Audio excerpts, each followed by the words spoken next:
यह है जम्मू का पवित्र वैष्णो देवी मंदिर, जहां 14 किलोमीटर की कठिन चढ़ाई पार करके हर दिन हजारों श्रद्धालु माता के दर्शन के लिए आते हैं। लेकिन क्या आप जानते हैं कि गुफा में विराजमान माता वैष्णवी आज भी किसी का इंतजार कर रही हैं? त्रेता युग में प्रभु श्री राम ने उनसे एक वादा किया था, एक ऐसा वादा जिसे पूरा करने के लिए साक्षात भगवान विष्णु अपना कल की अवतार लेकर आएंगे। आखिर प्रभु राम ने माता वैष्णवी को ऐसा क्या वचन दिया था? इस दिव्य वचन का रहस्य छिपा है त्रेता युग में, जब धरती पर पापों का नाश करने के लिए त्रिदेवियों ने अपने अंश से एक अत्यंत सुंदर कन्या को जन्म दिया। इस कन्या का नाम त्रिकुटा रखा गया, जो आगे चलकर वैष्णवी के नाम से प्रसिद्ध हुई। माता वैष्णवी बचपन से ही भगवान विष्णु की परम भक्त थीं और उन्होंने मन ही मन साक्षात श्री हरि को अपना पति मान लिया था। उनकी प्राप्ति के लिए उन्होंने घोर तपस्या शुरू कर दी। त्रेता युग में जब भगवान विष्णु ने श्री राम के रूप में अवतार लिया और माता सीता की खोज में जंगलों से गुजर रहे थे,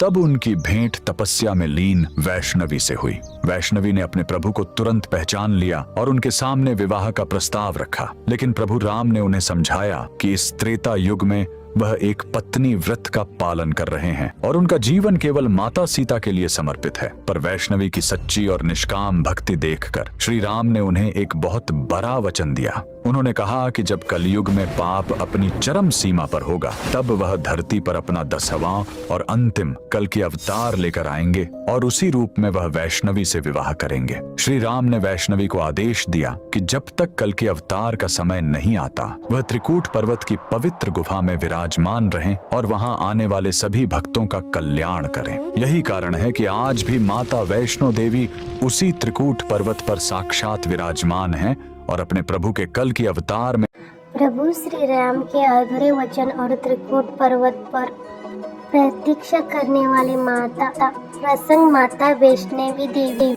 से जुड़ा हुआ है। रामायण और पौराणिक कथाओं के अनुसार माता वैष्णवी देवी ही वह आदि शक्ति है जो त्रिकूट पर्वत की पवित्र गुफा में सदियों से प्रभु श्री राम के वचन के पूरे का इंतजार कर रही है। प्रभु श्री राम का वचन और माता त्रिकुटा की प्रतीक्षा। माता वैष्णवी देवी ने प्रभु श्री राम को अपने पति के में पाने के लिए तपस्या की थी। वनवास के दौरान श्री राम सती की आगे बढ़े उनकी बेट त्रिकुटा भी।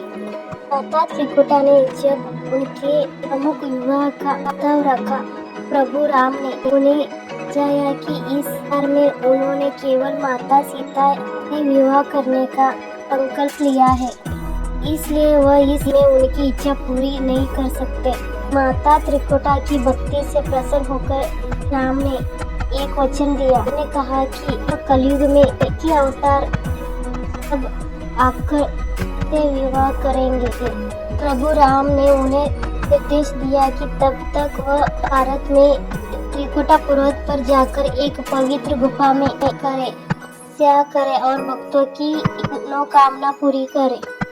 प्रभु श्री राम के इस वचन के कारण माता वैष्णवी देवी आज भी जम्मू के त्रिकुटा पर्वत पर गुफा में विराजमान है और कलयुग में भगवान के अवतार का इंतजार कर रही है कि उनका वह वचन पूरा हो सके।